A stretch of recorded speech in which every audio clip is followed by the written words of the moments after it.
नमस्कार दोस्तों, मैं ओम्य हिंदी की कहानी की तरफ से आपका स्वागत करती हूँ। एक नई कहानी के साथ कुछ रोचक कहानियाँ। ये एक समृद्ध राज की कहानी है जो अपने निर्देशों के लिए बहुत दूर दूर तक प्रसिद्ध था। वो एक वर था जिसने अपने राज को न केवल अंदर के विरोधियों से बल्कि बाहर के आक्रमणों से भी बहुत बहुत बार बार सुरक्षित रखा। एक राजा था जिसके पास दो रानियां थीं। उसकी बड़ी रानी बहुत रूपवती और धार्मिक प्रवृत्ति की थी। वो दरबार में अपनी गरिमा बनाए रखने के लिए जानी जाती, परंतु उसमें राजनीति और कूटनीति की विशेष समझ नहीं थी। वो छल कपट से बहुत दूर थी। उसे राजनीति नहीं आती। उसके विपरीत ही छोटी रानी थी जो बहुत ही सुंदर और असीम बुद्धिमत्ता की धनी थी। उसकी बड़ी बड़ी आंखें जैसे गहरे तालाब की गहराइयों का प्रतिबिंब थीं। उसके काले लंबे बाल जैसे रात के घन अंधकार की तरह थे। उसकी बातों में एक ऐसी कशिश होती जैसे वो किसी भी विषय पर तर्क संगत सलाह देती।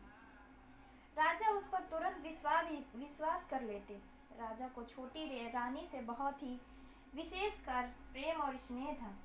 वो अपनी समस्याओं का समाधान हमेशा छोटी रानी की सलाह से करते और कठिन परिस्थिति में उसकी बुद्धिमानी की सराहना करते। छोटी रानी की सुंदरता और मृदुलता व्यवहार ने उसे महल में सम्मान दिलाया। उसकी योग्यता ने राजा के मन में उसके लिए एक अलग ही स्थान बनाया था। लेकिन जब बड़ी रानी के लिए ये सब बहुत ही असहनीय था। वो छोटी रानी से ईर्ष्या करती थी, उससे जलती रहती।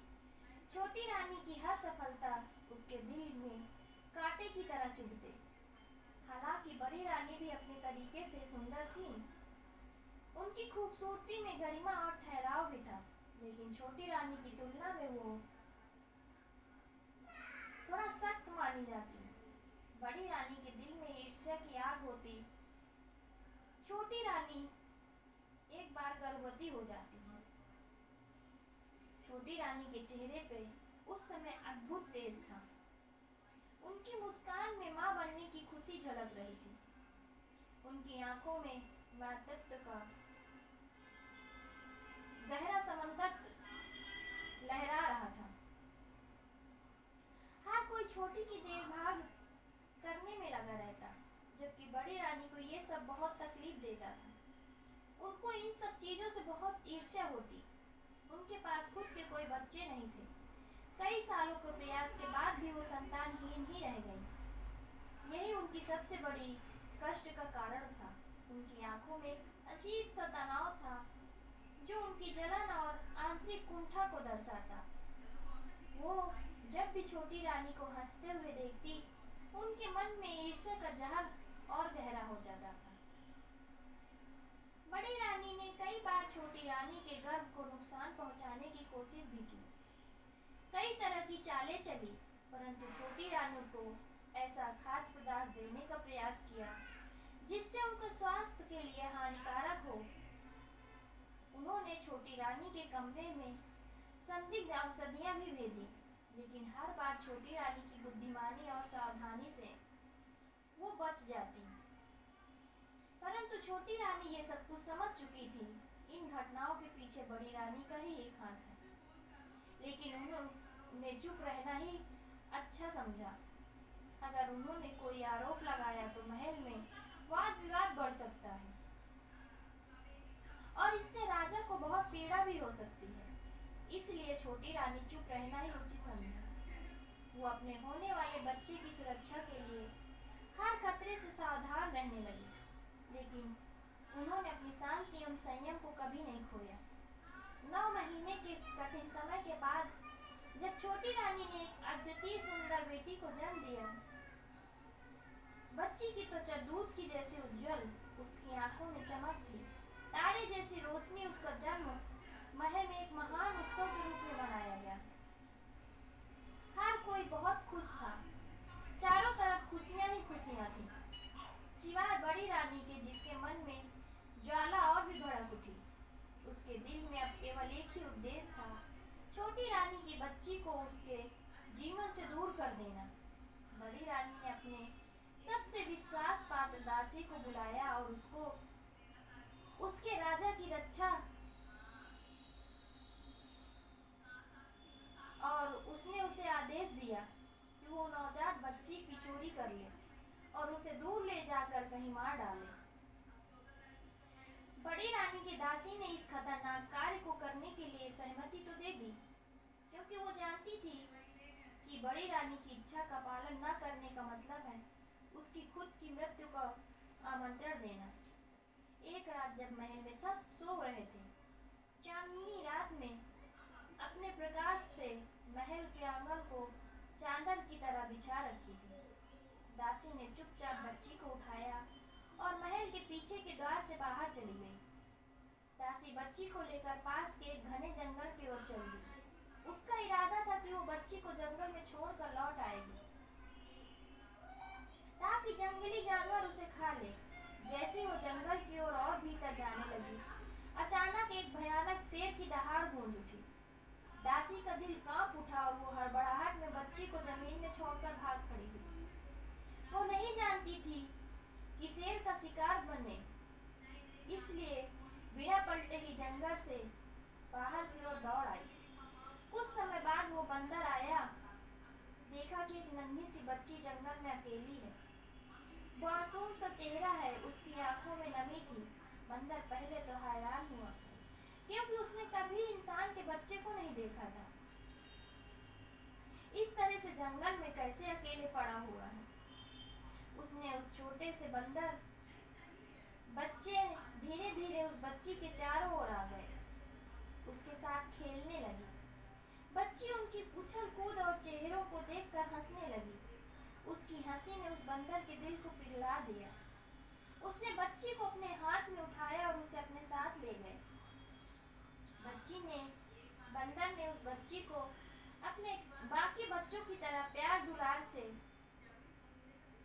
उसने जंगल के फलों और पौधों से उसका पोषण किया। धीरे धीरे बच्ची बंदर के साथ बड़ी होने लगी। उसकी हंसी और मासूमियत ने जंगल के बाकी जानवरों को भी मोहित कर दिया। वो बिना किसी भय के जंगल में घूमती, पेड़ों पर चढ़ती और बंदरों के साथ खेलती रहती। समय के साथ वो जंगल का हिस्सा बन गई, लेकिन उसकी मानवता उसे अन्य जानवरों से अलग बनाती। बच्ची का जन्म, उसकी चोरी और जंगल में उसके पालन पोषण की कहानी महल में एक रहस्यमय कहानी बन गई। हर कोई छोटी रानी की बच्ची के गायब होने पर दुखी था, परंतु किसी को भी इसका कारण पता नहीं चला। बड़ी रानी अपने उद्देश्य में सफल तो हो चुकी, लेकिन उसके दिल में अब भी एक अजीब सा खालीपन था। महल में छोटी रानी अपनी बच्ची के खो जाने से टूट चुकी थी। वो जानती थी कि उसकी बच्ची अभी भी कहीं सुरक्षित है, लेकिन उसके पास कोई सबूत नहीं था। राजा को जब अपनी बेटी के बारे में पता चला तो उसे भी बहुत दुख हुआ। उसने तुरंत सैनिकों को भेजकर अपनी बेटी का पता लगाने के लिए कहा। साथ ही छोटी रानी को दिलासा भी दिया। और छोटी रानी बहुत दुखी थी, फिर भी उन्होंने राजा को कुछ नहीं बताया, क्योंकि वो जानती थी कि उनकी बच्ची गायब नहीं हुई है, उसको गायब किया गया है और वो जानती थी किसने किया है, परंतु वो अपने दर्द को अपने भीतर ही छिपाए रखा। उनके दिल में एक ज्वाला धधक रही थी। एक दिन वो बच्ची को ढूंढेंगी और उसे वापस लाएंगी। धीरे धीरे सब कुछ सामान्य होने लगा, लेकिन छोटी रानी की आंखों में वो चमक अब नहीं थी। उनके पास अब भी उम्मीद थी, लेकिन समय बीतने के साथ उनकी उम्मीद भी कहीं न कहीं धुंधली होने लगी। उन्होंने खुद को शांत रखा और अपनी बुद्धिमानी से महल के अन्य गतिविधियों में हिस्सा लेने लगी, परंतु उनके दिल की पीड़ा को कोई नहीं समझ पाया। दूसरी ओर बड़ी रानी अपने उद्देश्य को पूरा कर लिया, लेकिन उनके भीतर का संतोष कभी नहीं मिला। समय बीतता चला गया और वो बच्ची जिसे जंगल में छोड़ा गया था अब तक सुंदर एक चुलबुली लड़की में बदल चुकी थी। उसकी आंखें गहरी और चमकदार थीं, जैसे दो चमकते हुए सितारे। उनके बाल खुले जंगल की हवा में लहराते हुए बिखरे थे। उनकी त्वचा का रंग हल्का धूप से सुनहरा हो गया था। उनकी सुंदरता बहुत ही अद्वितीय थी। उनके चेहरे का मांस और जिज्ञासा से भरा हुआ था। उनके हंसी की गूंज पूरे जंगल में गूंज उठती। वो अपने हर कदम के साथ जंगल को जिंदा कर देती। उनकी चाल में एक ऐसी फुर्ती थी, उसे पकड़ना बंदरों के लिए भी मुश्किल हो जाता। वो बंदरों के साथ बड़ी हुई थी, इसलिए उनकी कुछ आदतें भी बंदरों जैसी ही थीं। वो पूरी तरह से जंगल में घुल मिल चुकी। पेड़ों में उछल उछल कर डालियों में झूलना, उछल कूद करना उनकी दिनचर्या का एक हिस्सा था। जंगल के हर पेड़ पर उनका अधिकार था। वो अपनी छोटी छोटी टोलियों के साथ पूरे जंगल में शैतानियों के साथ तांडव करती। जब वो बंदरों के साथ शरारतें करती तो जंगल के जानवर उनकी हरकतों से हैरान हो जाते। वो कभी जंगल की झाड़ियों में छुप जाती तो कभी ऊंचे पेड़ की सबसे ऊंची शाखाओं पर जाकर बैठती। वहां से अपनी टोली के साथ झूलते हुए जानवरों के पीछे शरारत भरे पत्थर फेंके जाते। जंगल में कोई भी जानवर हो, उसे उसके शरारतों का शिकार होना ही पड़ता था।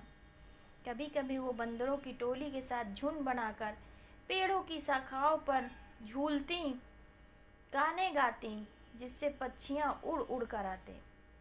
उनकी हरकतों में एक निर्दोषता थी जो जंगल के हर एक कोने को महकाती थी। उनकी आदतों में एक ऐसा आकर्षण था कि जंगल का हर जीव उनसे प्रेम करता। बंदरों के साथ केले और आम के पेड़ों पर चढ़कर फल तोड़ती, फिर अपनी टोली के साथ जंगल में भागती। उसकी हंसी में एक ऐसा जादू था, उसकी उछल कूद से पूरा जंगल जिंदा हो जाता। लेकिन वो हमेशा जंगल के नियमों का सम्मान करती। वो किसी भी जानवर को चोट नहीं पहुंचाती, न शिकार करती थी। दूसरी ओर महल में छोटी रानी का दुख गहरा होता गया। अपनी बच्ची के खोने के बाद वो अपने आप में खोई रहती। पहले छोटी रानी जैसे तेज और खुशमिजाज रहती थी, अब उनमें वो बात नहीं थी। उनकी आंखों में हमेशा एक उदासी की परछाई बसी रहती। वो महल के बड़े आंगन में अकेले बैठी रहती। उनकी नज़र कहीं खोई हुए हो रहती, जैसे वो अपनी बेटी की झलक की खोज कर रही हो। वो कई बार वैराग्य की ओर बढ़ने की कोशिश की, परंतु उनके दिल में अब किसी और भी सुख सुविधा की कोई चाहत नहीं बची।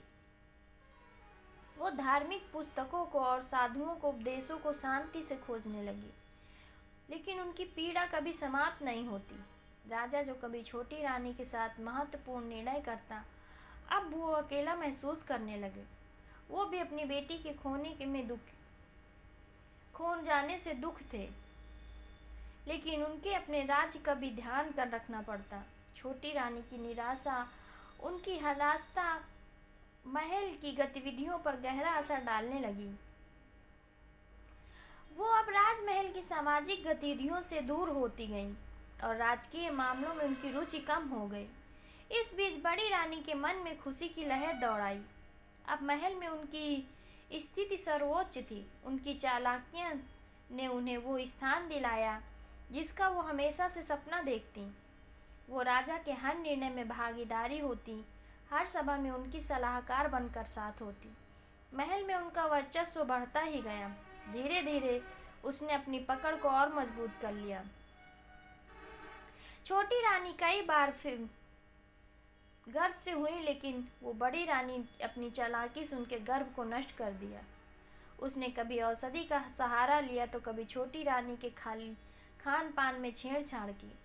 हर बार छोटी रानी एक नई आस के साथ मातृत्व का सपना देखती, हर बार वो सपना टूट जाता। बड़ी रानी की धूर्तता ने छोटी रानी के सपने को बार बार चकनाचूर किया और उसकी ईर्ष्या ने महल को धीरे धीरे अपने वश में कर लिया।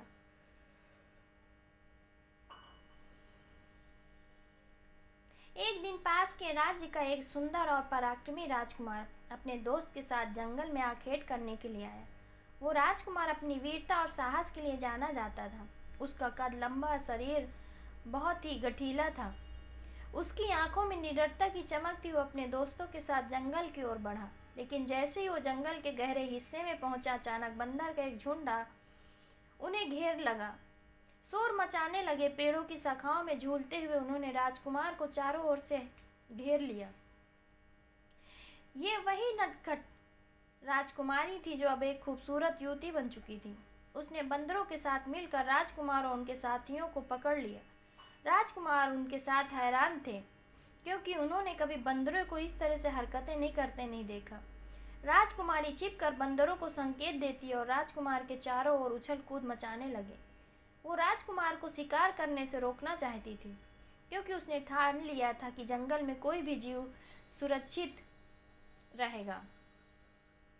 राजकुमार बार बार अपने तीर से निशाना साधता, लेकिन वो हर बार बंदर उसकी योजना को विफल कर देते। राजकुमारी अब तक हमेशा छिपी रहती थी, लेकिन अचानक उसकी ऊंचाई परिस्थिति शाखा से पैर फिसल गया और वो राजकुमार के ऊपर गिर पड़ी। राजकुमार उसकी अचानक उपस्थिति से स्तब्ध रह गए। वो पहले सोच रहे थे कि ये सिर्फ एक शरारत थी, लेकिन जैसे ही उसने उस अद्भुत युवती के चेहरे को देखा तो पूरी तरह से मंत्रमुग्ध हो गया। उसकी आंखों के सामने एक असाधारण सुंदर लड़की का चेहरा जो मासूमियत से भरा हुआ था। उसके गालों पर हल्की हल्की गुलाबी की लाली थी। उसकी आंखों में जंगल की गहराई की प्रतिबिंब थी। उसकी सांसें तेज हो गई थी। वो हड़बड़ाहट में उठने की कोशिश कर रही थी। राजकुमार ने उसे अपलक देखते ही रहे। एक क्षण के लिए उनकी नज़र भी नहीं हटी। ऐसा लगा जैसे उनकी सांसें थम गईं। सारी हलचल अचानक शांत हो गई। जब उन्होंने राजकुमार ने राजकुमारी के बालों को हटाया तो चेहरे पर उनके एक अजीब सी लहर उठ गई। उसकी आंखों में डर और चंचलता का मिश्रण था। राजकुमार की सांसें थम गईं। उसके दिल में एक अजीब सी कंपन उठी। वो पहली ही नज़र में उस अद्वितीय सुंदरता पर मोहित हो गया।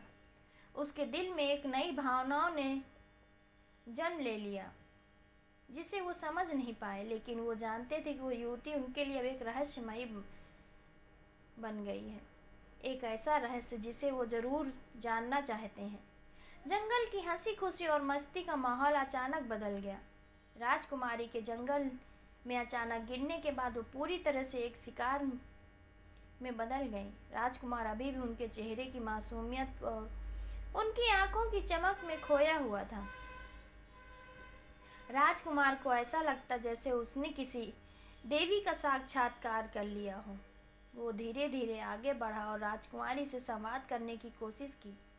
राजकुमार धीरे से उनकी मासूमियत को देखकर कहा, तुम कौन हो? इस जंगल में कोई अप्सरा हो क्या?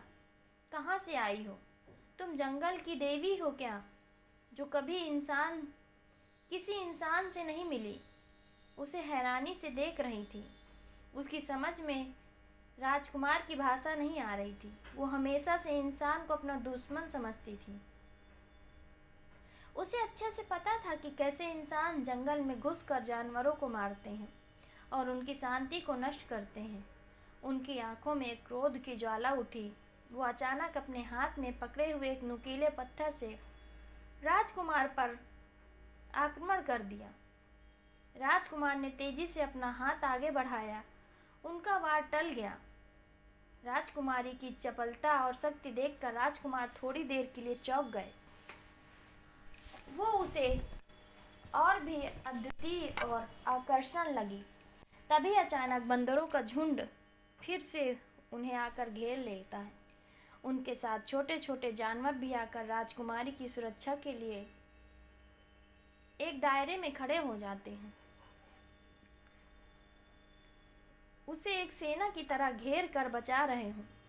राजकुमारी गुस्से में अपनी जंगल की भाषा में चीखती हुई, तुम्हारा यहाँ कोई काम नहीं है, चले जाओ, जंगल से चले जाओ, फिर कभी दोबारा यहाँ मत आना, आओगे तो मारे जाओगे। राजकुमार हैरान होकर बोलते ही रहे, तुम क्या कह रही हो? मैं तुम्हें चोट नहीं पहुंचाना चाहता, मुझे बस तुमसे बात करनी है। लेकिन राजकुमारी इंसानी भाषा समझती ही नहीं थी। उसे राजकुमार की बात सिर्फ एक खतरे की तरह लगती। वो बंदरों के इशारे पर फिर से राजकुमार की ओर लपकी, लेकिन इस बार राजकुमार ने उसे तेजी से अपने मजबूत हाथों में पकड़ लिया। राजकुमारी ने खुद को छुड़ाने की बहुत कोशिश की, परंतु उनकी सारी कोशिशें नाकाम हो गईं। बंदर और बाकी जानवर अपनी पूरी ताकत से राजकुमारी को छुड़ाने की कोशिश करने लगे, लेकिन राजकुमार के सैनिक भी वहां मौजूद थे। उन्होंने जानवरों को पीछे ढकेलते हुए राजकुमार की मदद की और अंत में वे राजकुमारी को पकड़ने में कामयाब रहे। जंगल के सभी छोटे छोटे जानवर एकजुट हो गए, लेकिन उनके सामने राजकुमार की सेना और उनकी ताकत बेकार हो गई। जैसे ही राजकुमारी को महल की ओर ले जाया गया, जंगल का पूरा माहौल बदल गया। वो राजकुमारी जो हमेशा जंगल की रानी थी, अब चली जा रही। बंदर जो उसके साथी थे अपनी जगह पर उदास होकर खड़े रह गए। वो कभी जंगल की सबसे शरारती और खुशमिजाज सबको प्यारी थी, लेकिन अब उसकी हंसी जंगल की हवा में नहीं गूंज रही। बाकी छोटे छोटे जानवर उनके पीछे भागने लगे, लेकिन करते भी क्या, तेजी से जंगल के बाहर की ओर बढ़ रहे थे। वो बूढ़ा बंदर उदासी से, राजकुमारी वो हमको छोड़कर चली गई, हमने अपनी सबसे प्यारी को खो दिया। छोटी गिलहरी रोते हुए वापस आई और बंदर को कहा, हमें कभी अकेला नहीं छोड़ेगी। एक जंगली हिरन गंभीरता से, हम जानते हैं कि इंसान हमारे लिए कभी अच्छे नहीं होते, वे उसे वापस नहीं लाएंगे। जंगल का हर कोना कोना चुपचाप हो गया। पहले जो हंसी ठिठोली और उछल कूद होती थी, अब वहाँ सिर्फ उदासी और सन्नाटा था। ऐसा लग रहा था मानो जैसे पूरा परिवार जंगल अपने सबसे कीमती चीज को खो दिया हो। राजकुमारी, जिसने अब तक जंगल की स्वतंत्रता में अपने जीवन का हर क्षण व्यतीत करती थी, अब एक घोड़े पर बंधी हुई महल की ओर जा रही थी। उनकी आंखों में डर और क्रोध का मिश्रण भावना थी। वो बार बार अपने आप को छुड़ाने की कोशिश करती, लेकिन हर बार राजकुमार उसे और भी कसकर पकड़ लेता। राजकुमारी गुस्से में चिल्लाते हुए कहा, तुम मुझे कहाँ ले जा रहे हो? मुझे छोड़ दो। राजकुमार मुस्कुराते हुए, तुम मेरे साथ महल चलोगी, बोले। मैं तुम्हारे बारे में जानना चाहता हूँ, तुम कौन हो, कहाँ से आई हो? परंतु राजकुमारी को इनकी भाषा समझ नहीं आती थी। उनके हर शब्द पर एक गूंजती ध्वनि जो उसकी समझ से भी परे था। अब वो भी जंगल में अपने दोस्तों को याद करने लगी।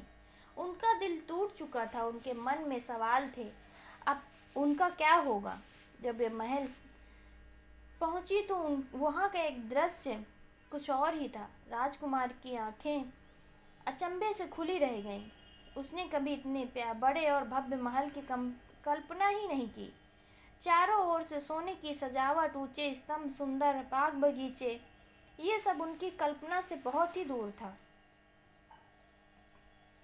लेकिन अब भी वो डरी हुई और सहमी हुई थी। उनके मन में सिर्फ यही सवाल था कि वो यहाँ से कैसे बाहर हो पाएंगी, यहाँ क्यों है, उनके साथ क्या होने वाला है। राजकुमार धीरे धीरे उनके पास आए और बोले, तुम्हें डरने की कोई ज़रूरत नहीं, यहाँ तुम्हें कोई नुकसान नहीं पहुँचाएगा। राजकुमारी अपनी जंगल की भाषा में, तुम सब मेरे दुश्मन हो, यहाँ से मैं चली जाऊंगी। राजकुमार अब बहुत खुश थे। उन्होंने जंगल की रानी को महल में लाकर अपने राज्य के लोगों को चौंका दिया। राजकुमार अब जल्द ही राजकुमारी से शादी करना चाहते थे। उन्हें डर था कि कहीं वो राजकुमारी को खो न दें। जब उसने उसे देखा था, तब से वो उस पर मोहित हो चुके थे, अपना दिल राजकुमारी को दे चुके थे। लेकिन राजकुमारी राजकुमार के भावनाओं से काफ़ी कोसों दूर थीं। उनका दिल अब भी जंगल में ही था। उनके मन में अपने बंदरों का झुंड और छोटे छोटे जानवरों की यादें बसी हुई थी। महल की शाही कक्ष में उनकी आंखों से आंसू बहने लगे। राजकुमार जो उनकी मासूमियत और सुंदरता से मोहित हो गए थे, अब उन्हें समझने की कोशिश करने लगे। वो जानते थे कि उसे समय देना पड़ेगा, क्योंकि वो जंगल की दुनिया से आई हैं और अब एक नई अजनबी दुनिया में रह रही हैं। राजकुमार धीरे धीरे समझ चुके थे कि उन्हें क्या करना है। राजकुमार राजकुमारी को समझाते थे कि तुम्हें यहीं रहना है। तुम्हें यहाँ कैसे लग रहा है? मैं तुम्हारे साथ हूँ, तुम्हें कोई नुकसान नहीं पहुँचाएगा। लेकिन राजकुमारी अब भी उनसे दूर रहती। उनका दिल जब भी जंगल में था। उनकी आंखों में एक अनकही विद्रोह की ज्वाला थी। उन्होंने ठान लिया था कि वो महल के चारों दीवारों को अंदर से कभी शांति नहीं मिली। राजकुमारी सोचते हुए, मैं यहाँ नहीं रह सकती, मुझे वापस जाना है। ये महल और यहाँ मेरे लोग अपने नहीं हैं। समय बीत चुका था। महल के हर कोने में राजकुमारी का रहना एक रहस्य और चर्चा का विषय बना हुआ था। उन्होंने धीरे धीरे इंसानी भाषा को समझना और बोलना सीख लिया। उनकी नज़रें हमेशा महल के बाहर और जंगल की ओर लगी रहती, मानो वहाँ उनके लिए कोई अदृश्य खिंचाव हो। महल के कड़े पहरे और सुरक्षा के बावजूद राजकुमारी कई बार भागने की कोशिश करती। वे हर बार वापस आ जाती। उनको पकड़ लिया जाता, लेकिन वो कभी हार नहीं मानती। राजकुमार जिसने पहली नज़र में उस जंगल की बेटी से प्यार कर लिया, अब उसकी हर गतिविधि पर ध्यान देने लगे। उन्होंने महसूस किया कि राजकुमारी का दिल अभी भी जंगल में है। वो हर समय भागने की कोशिश करती। राजकुमार को ये देखकर एहसास होने लगा कहीं वो उसे हमेशा के लिए खो न दें। एक दिन उन्होंने निर्णय किया कि राजकुमारी से स्पष्ट रूप से बात करना है। राजकुमार गंभीरता से पूछा, तुम हर समय भागने की कोशिश क्यों करती हो? क्या महल में तुम्हें खुशी नहीं मिलती? राजकुमारी विचलित होकर, यह महल मेरे लिए नहीं है। मेरा घर जंगल है। मुझे इस बंदी गृह में नहीं रहना है। मुझे यहाँ घुटन होती है। राजकुमार ने थोड़ी देर सोचा, फिर एक नई योजना के साथ आगे बढ़े। राजकुमार ने सत्य रखे हुए कहा, तुम मुझसे विवाह करने के लिए तैयार हो जाओ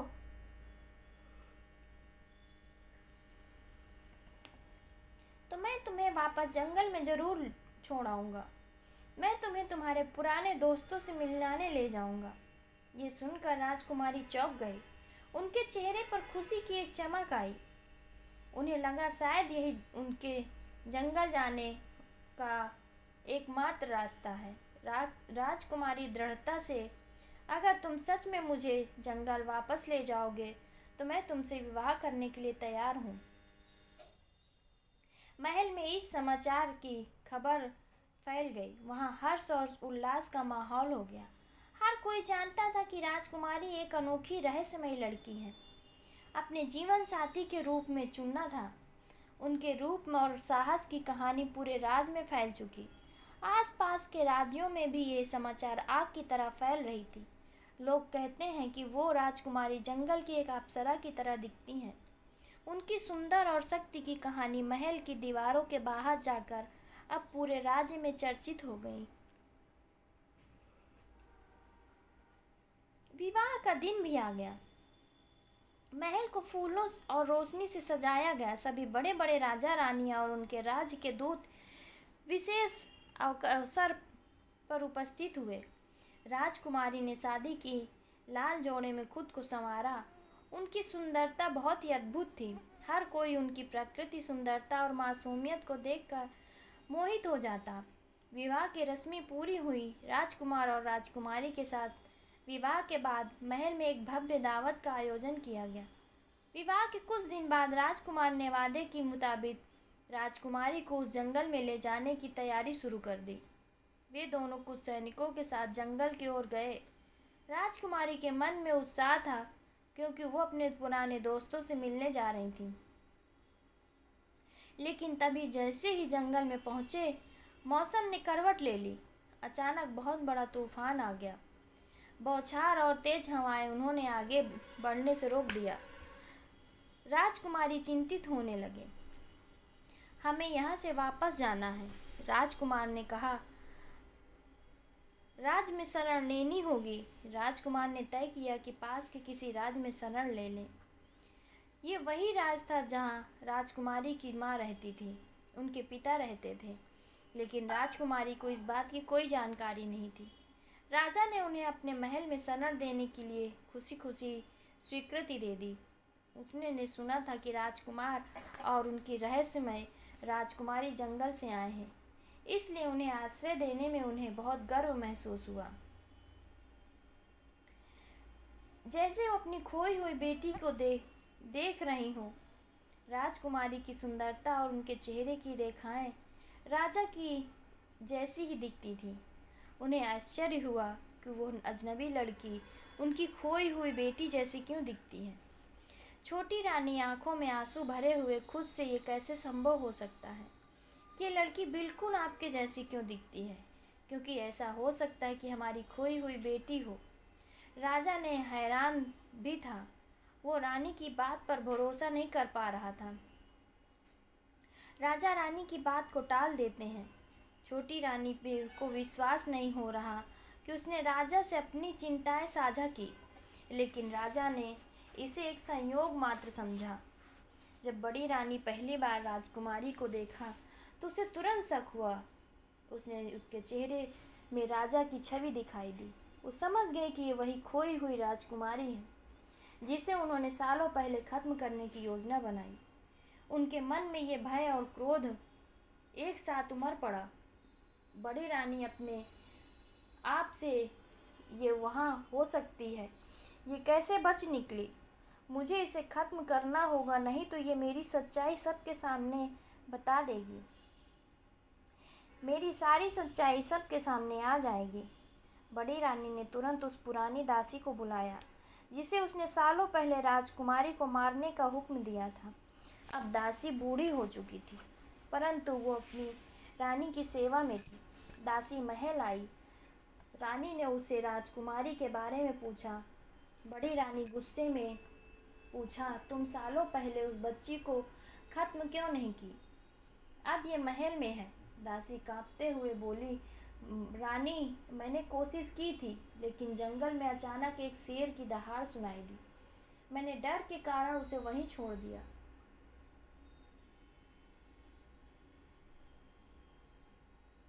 मुझे लगा कि अब जीवित नहीं होगी। ये सुनते ही वो रानी का क्रोध से चेहरा लाल हो गया।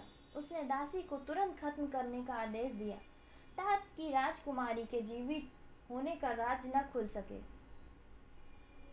लेकिन दासी ने किसी तरह खुद को बचाने के लिए भागने का प्रयास किया। दासी रोते हुए, रानी माँ, कृपा करो, मैं किसी को कुछ नहीं बताऊंगी। लेकिन बड़ी रानी अब उसके बात सुनने को तैयार नहीं थी। उसने अपने विश्वास पात्र सैनिक को उसे मारने के लिए भेज दिया, लेकिन दासी किसी तरह से वहां भाग निकली। बड़ी रानी पूरी तरह सतर्क हो गई। उसे पता था कि अगर ये राजकुमारी सच में वही खोई हुई बेटी है तो उसकी सच्चाई सबके सामने आ जाएगी। उसका बना बनाया सारा खेल बर्बाद हो जाएगा। उसने एक नई योजना बनाई राजकुमारी को मारने का। उसने अपने सबसे भरोसेमंद सहयोगी को बुलाया और उसे आदेश दिया वे हर हाल में राजकुमारी को खत्म कर दे। बड़ी रानी बहुत ही सख्त थी। राजकुमारी किसी भी कीमत पर जीवित नहीं होनी चाहिए। अगर वो सच में राजा की बेटी है तो उसे खत्म कर दो। कुछ दिन बीत गए, लेकिन मौसम अभी भी खराब था। आंधी और तूफान के बादल छाए रहे, जिससे वहां से बाहर निकलना भी मुश्किल था। राजकुमार, जो राजकुमारी को जंगल में उनके साथियों के से मिलाने ले जा रहे थे, असमंजस में पड़ गए। वो मौसम का सामान्य होने का इंतजार कर रहे थे, लेकिन मौसम की बेरुखी ने उन्हें महल में रोक रखा था, जिससे राजकुमार और राजकुमारी को अपने महल में शरण दी। एक दिन उनसे आग्रह किया, राजा कृपा कर आप दोनों कुछ और दिन हमारे महल में ही रहें। इस भयंकर मौसम में यात्रा करना सुरक्षित नहीं होगा। जब तक मौसम न सुधर जाए आप लोग हमारे यहाँ ही रुकें। राजकुमार राजा का यह प्रस्ताव ठुकरा नहीं सके और वो सहमति में सिर हिला दिए। राजकुमारी भी मन ममसोस कर रह गईं, लेकिन उनके मन अभी भी जंगल में बसा हुआ था। उनके दिल में बेचैनी थी। महल में बढ़ते समय के साथ बड़ी रानी का संदेश और भी गहरा हो गया। उसे इस बात पर भय सताने लगा कि कहीं राजकुमारी की सच्चाई उजागर न हो जाए। उसने अपने पुराने विश्वासपात्र सहयोगी को बुलाया और एक नया घातक षड्यंत्र रचा। इस बार उन्होंने कुछ चीजें और ज्यादा सहजता से सुनिश्चित किया।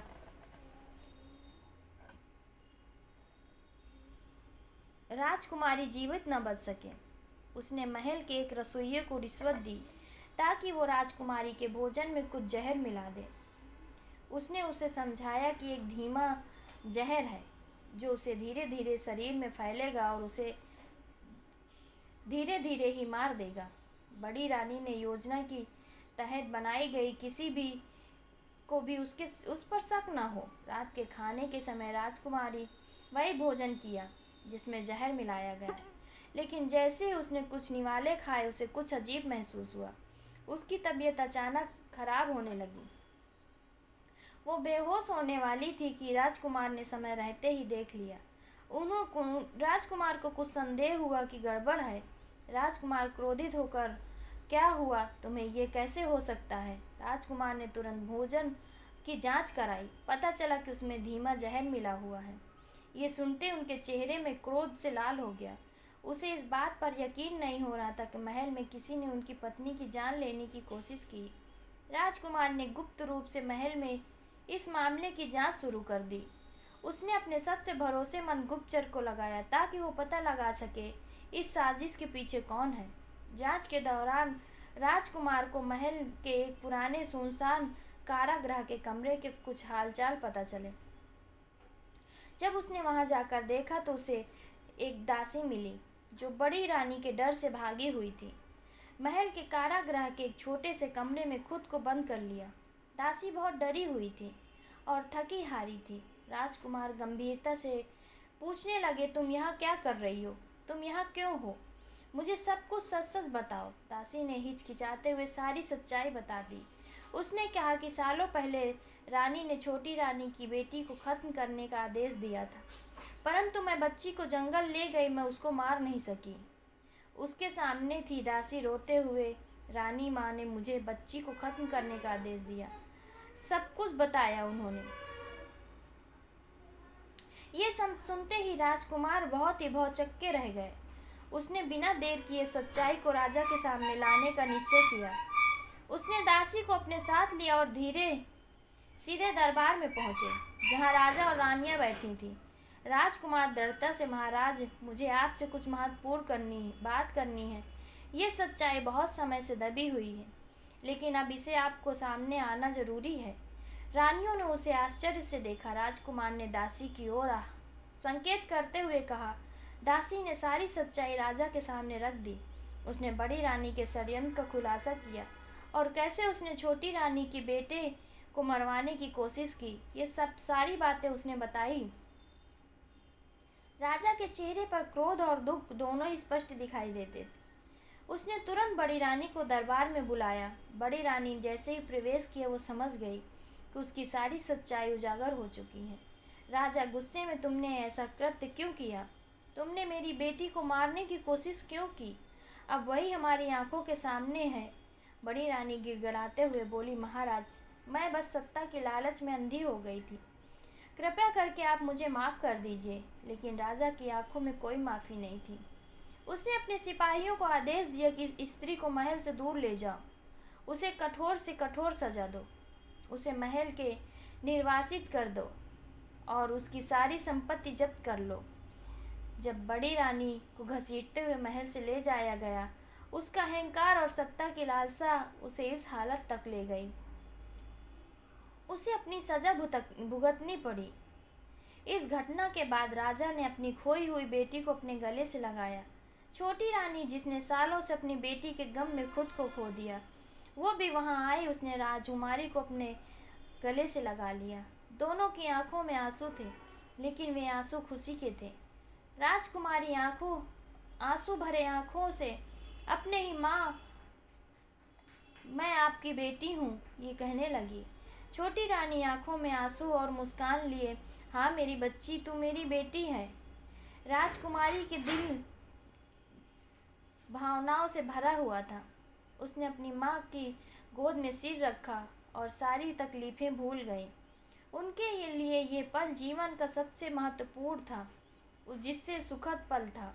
राजकुमार ने भी राजा को सच्चाई बताई, कैसे उसने जंगल में राजकुमारी को पाया, कैसे उसने अपने महल में लाया। राजकुमार को धन्यवाद देते हुए उसे अपने दामाद के रूप में राजा ने स्वीकार किया। अब महल में एक बार फिर खुशी का माहौल छा गया।